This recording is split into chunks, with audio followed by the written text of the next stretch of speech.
Hello friends, तो आज हम स्टार्ट करने वाले हैं chapter 6 that is electromagnetic induction. ये फिज़िक्स का वैसे देखा जाए तो इजी चैप्टर है। अगर आप इसका फंडामेंटल जो है वो आपका क्लियर हो जाए तो ये बहुत इजी चैप्टर है। और ये कहीं ना कहीं इलेक्ट्रोस्टैटिक्स जो है वो उसका जो आपका बेस अगर क्लियर हो तो ये चैप्टर बहुत इजी हो जाएगा, क्योंकि आपको उसके अकॉर्डिंग ही चेंज करना है, क्योंकि वो इलेक्ट्रोस्टैटिक्स है और ये मैग्नेटोस्टैटिक्स है। ओके, तो सबसे पहले हमने इलेक्ट्रोस्टैटिक्स में क्या पढ़ा था? Electric flux. उसमें क्या था? Total number of electric field lines जो एक गिवन क्लोज सरफेस से पास होती है उसे बोलते हैं इलेक्ट्रिक फ्लक्स। और उसका क्या फॉर्मूला था? Phi R, that is phi is equals to E A. उसमें क्या था? ई जो था वो इलेक्ट्रिक फील्ड थी और यहाँ पे बी है वो मैग्नेटिक फील्ड है। क्वेश्चन ये क्या है मैग्नेटिक फ्लक्स की कि total number of magnetic field lines जो गिवन क्लोज सरफेस से पास होती है उसे बोलते हैं मैग्नेटिक फ्लक्स। अब इसका फॉर्मूला है phi bar, that is phi is equals to B है। यहाँ पे फाई है मैग्नेटिक फ्लक्स, बी है इलेक्ट्रिक मैग्नेटिक फील्ड और ए है area of given close surface. Okay, अब इसका एसआई यूनिट कैसे हो गया? एसआई यूनिट बहुत ईजी है। ये बी है जो मैग्नेटिक फील्ड है उसका एसआई यूनिट होता है टेस्ला और एरिया का मीटर स्क्वायर। तो ऐसे आप बना सकते हो टेस्ला पर मीटर स्क्वायर। पर सबसे ज़्यादा वेबर जो है, इसे हम डब्ल्यू बी लिखते हैं, वो ज़्यादा फेमस है। अब इसका सी जी एस यूनिट है, दैट इज टेस्ला का सी जी एस यूनिट क्या हो गया? गॉस। और मीटर स्क्वायर का सेंटीमीटर स्क्वायर हो गया। अब इसको आप मैक्सवेल भी बोल सकते हो। अब हम फाइंड करेंगे इसका डायमेंशनल फार्मूला। तो सबसे पहले तो हम इसका एसआई यूनिट हम टेस्ला पर मीटर स्क्वायर लिख सकते हैं।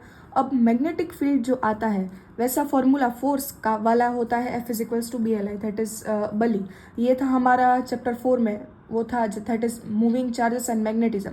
अब इसको अगर हम बी मैग्नेटिक फील्ड के रिस्पेक्ट में अगर हम इसको अरेंज करें तो हमें मिलेगा newton metre square upon ampere into metre. तो इसे हम कट करेंगे। फिर न्यूटन जो है वो फोर्स का ऐसे यूनिट है, तो उसका डायमेंशनल फॉर्मूला है m1 L1 T-2 और मीटर का L1 और एम्पियर का तो एम्पियर ही आएगा। तो इस हिसाब से हमें m1 L2 T-2 A-1 हमें आंसर मिलेगा।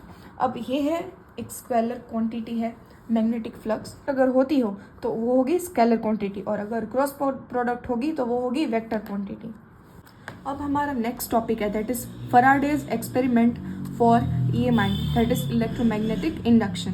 अब इसमें फर्स्ट केस टोटल हमारे 3 केसेस है, that is stationary coil and moving magnet, moving coil and stationary magnet, and EMF induced in a neighbouring coil when current varying in one of the coil. Okay, तो अब stationery coil में अब हम suppose कर लेते हैं कि ये हमारा एक कॉइल है जो गैल्वेनोमीटर के साथ कनेक्टेड है। अब गैल्वेनोमीटर का काम क्या है? हमारे करंट को इंडिकेट करना, ये गैल्वेनोमीटर का काम होता है। अब ये जो बार मैग्नेट है वो कॉइल के नज़दीक आता जा रहा है, उसके नज़दीक हम पास कर रहे हैं। तो जितनी ये नज़दीक बार मैग्नेट कॉइल के आएगा उतनी ज़्यादा मैग्नेटिक फील्ड लाइन से वो पास होगी, राइट? अब ये हमारा दूसरा वाला केस है, that is moving coil and stationary magnet. अब इसमें मैग्नेट जो है वो स्टेशनरी है बट कॉइल घूम रही है। तो हमने सपोज कर लिया है कि एक ट्रक काइंड ऑफ है, उसमें हमने ये कॉइल रख दी, तो यानी वो हो गई मूविंग कॉइल। अब ये वी वेलोसिटी से जो स्टेशनरी मैग्नेट है उसकी डायरेक्शन में जा रही है, तो भी वो ही होगा कि जो मैग्नेटिक फील्ड है वो भी फील्ड लाइंस है वो पास होगी ज़्यादा।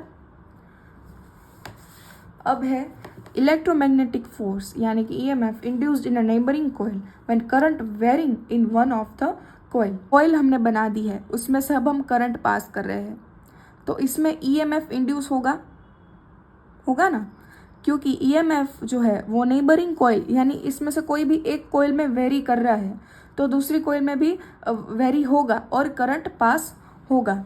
क्योंकि EMF इंड्यूस इसीलिए होगा कि या तो F is equals to B है, या मैग्नेटिक फील्ड लाइंस जो है मैग्नेटिक फील्ड है वो वेरी होना चाहिए, या तो एरिया वेरी होना चाहिए, या तो मैग्नेटिक फ्लक्स वेरी होना चाहिए। उसमें से कुछ भी वेरी होगा तो हमारा EMF इंड्यूस होगा, राइट?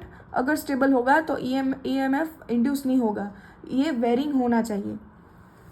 अब हम बात करते हैं electromagnetic induction, that is EMI. जो इंड्यूसिंग करंट या ईएमएफ जो क्लोज लूप में जब मैग्नेटिक फ्लक्स जो होता है वो लिंक होता है, वो चेंज हो जाता है। मीन्स कि इन शॉर्ट कि जो इंड्यूसिंग ईएमएफ जो करंट है जो क्लोज लूप में, वो जब उसके साथ जो लिंक किया हुआ मैग्नेटिक फ्लक्स है वो चेंज होगा तो इलेक्ट्रोमैग्नेटिक इंडक्शन होगा, वरना नहीं होगा। मैंने जैसे बोला कि ये वेरिंग होना चाहिए, वेरिंग मैग्नेटिक फ्लक्स होगा, वेरिंग मैग्नेटिक फील्ड होगी या वेरिंग एरिया होगा तो इलेक्ट्रोमैग्नेटिक इंडक्शन होगा, वरना नहीं होगा। सिंपल सा फंडा है इस चैप्टर का।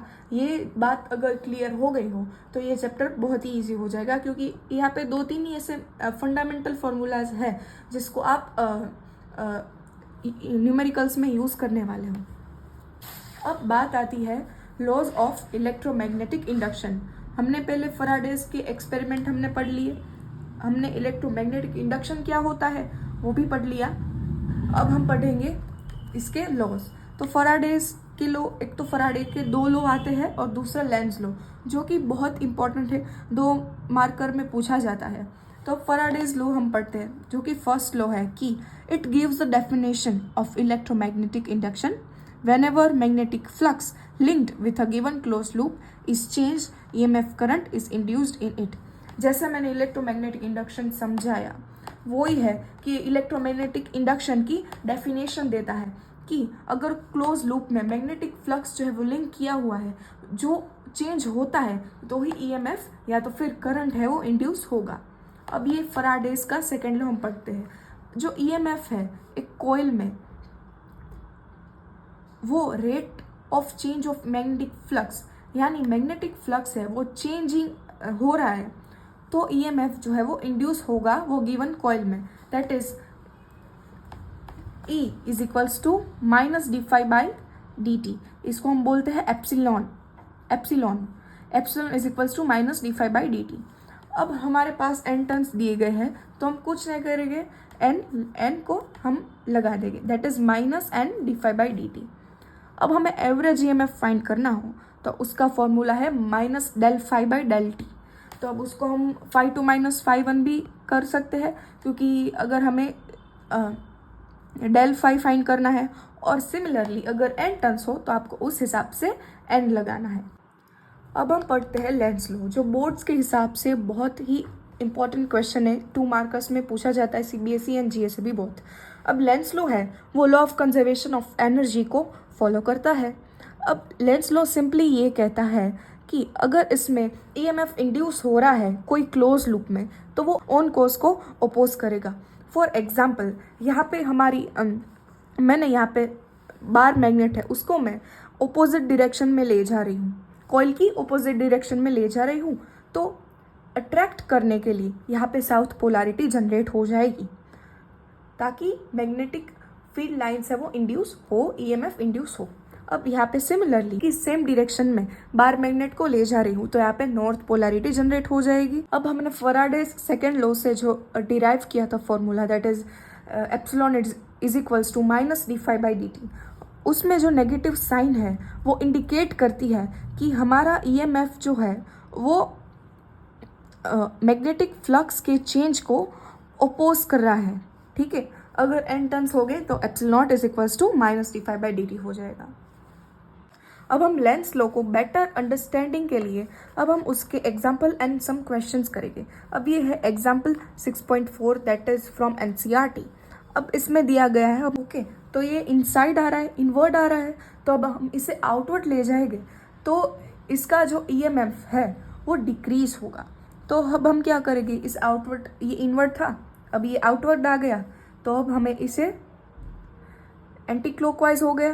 तो एंटी क्लॉकवाइज में क्या आ रहा है कि ABCD हमारा जो करंट है वो एंटी क्लॉकवाइज इंड्यूस हो रहा है, दैट इज ABCD है, वी हैव रिटन। अब सेकेंड वन है, सेकेंड वन में क्या हो रहा है, ये जो हमारा EMF है जो इंड्यूस हो रहा है वो आउटसाइड जा रहा है, क्या आउटवर्ड जा रहा है। तो अब हमें इसे ओपोजिट करने के लिए हमें इसे इनवर्ड लाना है, तो ये पहले आउटवर्ड जा रहा है, अब हमें इनवर्ड लाना है, राइट। अभी आउटवर्ड जा रहा है, हमें इनवर्ड लाना है, तो इनवर्ड कैसे होगा, ACBA, क्लॉकवाइज हुआ तो ये ACBA। हमने right hand thumb rule use किया है। अब थर्ड वन है, यहाँ पे EMF जो है वो आउटसाइड आ रहा है, आउटवर्ड आ रहा है, तो अब हमें इनवर्ड लेकर जाना है। आउटवर्ड आ रहा है, हमें इनवर्ड लेकर जाना है, तो क्या आंसर मिलेगा? That is ABCDE।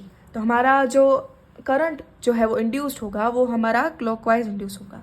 तो अब हम करते हैं सेकेंड क्वेश्चन। हमें लाइंस दी गई है, डॉटेड लाइंस, तो दिखा रहा है कि इसके एरिया जितना ये फॉर्म हो रहा है तो इसका एरिया बढ़ रहा है। क्या बढ़ रहा है? एरिया बढ़ रहा है। तो एरिया बढ़ रहा है तो कुछ चेंज हुआ, तो चेंज हुआ तो ऑब्वियसली EMF इंड्यूस हुआ। तो अब इसका EMF की डायरेक्शन है वो इनवर्ड है, इनवर्ड है, तो अब हमें आउटवर्ड फॉर्म करनी है। तो आउटवर्ड हमने फॉर्म की तो क्या आई? एंटी क्लॉकवाइज आई, दैट इज एंटी क्लॉकवाइज आई तो ADCBE है वो इनवर्ड आ रहा है। क्या आ रहा है? इनवर्ड आ रहा है। तो हमारा एरिया है वो डिक्रीज हुआ, एरिया डिक्रीज हुआ तो फ्लक्स भी डिक्रीज हुआ, फ्लक्स डिक्रीज हुआ तो अब हमें इंक्रीज करना है, तो इंक्रीज करना है और ये डॉट रिप्रेजेंट करता है आउटवर्ड डायरेक्शन। तो आउटवर्ड डायरेक्शन रिप्रेजेंट करता है तो अब हमें इसे कोर्स को अपोज करने के लिए अब हमें इनवर्ड लाना है, राइट। तो इनवर्ड, ये आउटवर्ड है तो अब हम लाएंगे इनवर्ड। तो इनवर्ड कैसे होगा? Anti clockwise, okay, anti clockwise होगा। तो हमारा आंसर मिलेगा क्लॉकवाइज में A' D' C' B' A'। तो ये हमारा आंसर होगा। तो